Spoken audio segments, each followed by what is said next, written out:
नमस्कार। अगर आपको हमारे वीडियोस पसंद आ रहे हैं तो फिर इसे लाइक, शेयर, सब्सक्राइब और कमेंट करिए।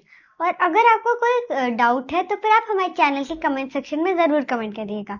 थैंक्स। नमस्कार दोस्तों, आज एक बड़ा कॉमन सा प्रश्न जिसके लिए अक्सर फ़ोन आते रहते हैं। एवरेज 4 से 5 पेशेंट डेली आते हैं मेरे पास। गॉल ब्लैडर स्टोन, क्या गॉल ब्लैडर स्टोन होम्योपैथी से ठीक हो सकता है? क्या गॉल ब्लैडर स्टोन का होम्योपैथी में इलाज है? क्या करना चाहिए जब हमें गॉल ब्लैडर में स्टोन हो?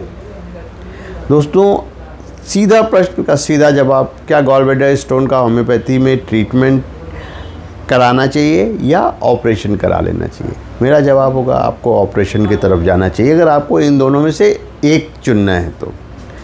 अब पहले आप चीज़ को समझ लें।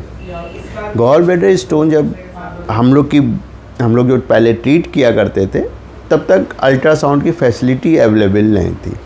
उस वक्त जब हम लोग जिस गॉल ब्लैडर स्टोन को ठीक कर रहे होते थे, वो गॉल ब्लैडर स्टोन को हम नहीं ठीक कर रहे होते थे, हम गॉल स्टोन के दर्द को ठीक कर रहे होते थे।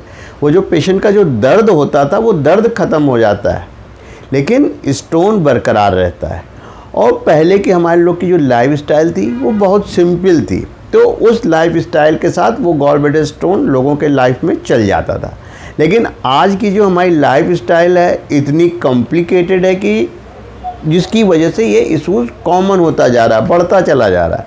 पहले पूरी सब्जी, पराठा सब्जी एक बहुत रेयर चीज़ हुआ करती थी, बड़ा आइटम माना जाता था। आज छोला भटूरा हर दुकान में मिलता है। शादियों में 45 टाइप के आइटम्स बनते हैं। पहले 2 मिठाई बन जाती थी, वही काफ़ी होता था।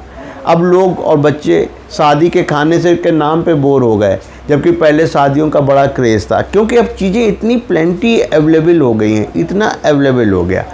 कहने का रीज़न क्या है, जो पहले हमारे पेशेंट थे वो हमारे रिस्ट्रिक्शंस को फॉलो कर ले जाते थे, चीज़ें हो जाती थी, और तब भी उनका सिर्फ दर्द ठीक होता था। हो सकता था वो लाइफ लॉन्ग दोबारा दर्द नहीं होता था, लेकिन गॉल ब्लैडर का स्टोन रुका रहता था।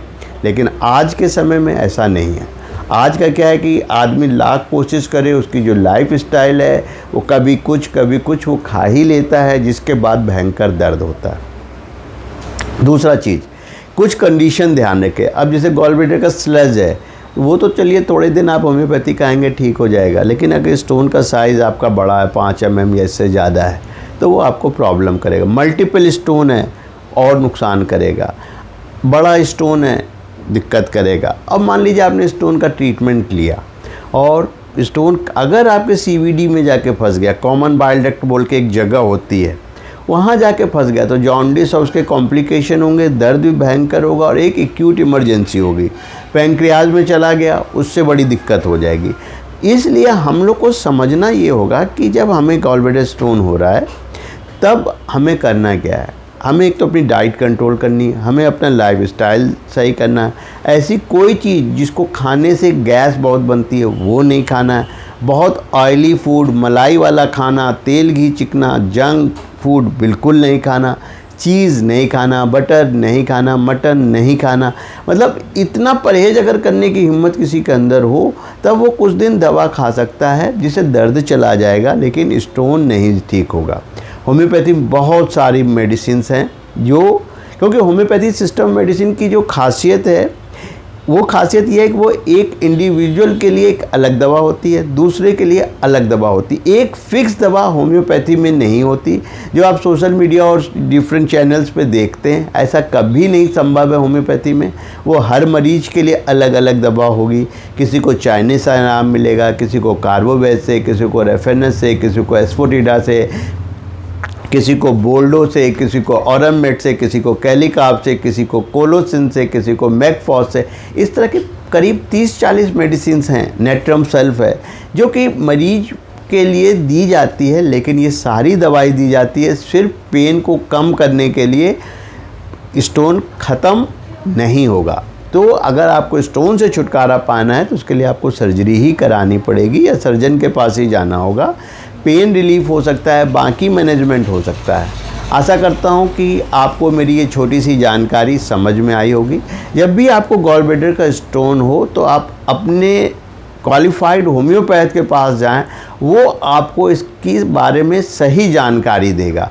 इधर उधर सोशल मीडिया पे देख के किसी भी इस तरह के इलाज से बचें, वो आपके खुद के लिए और आपके परिवार के लिए बहुत अच्छा होगा।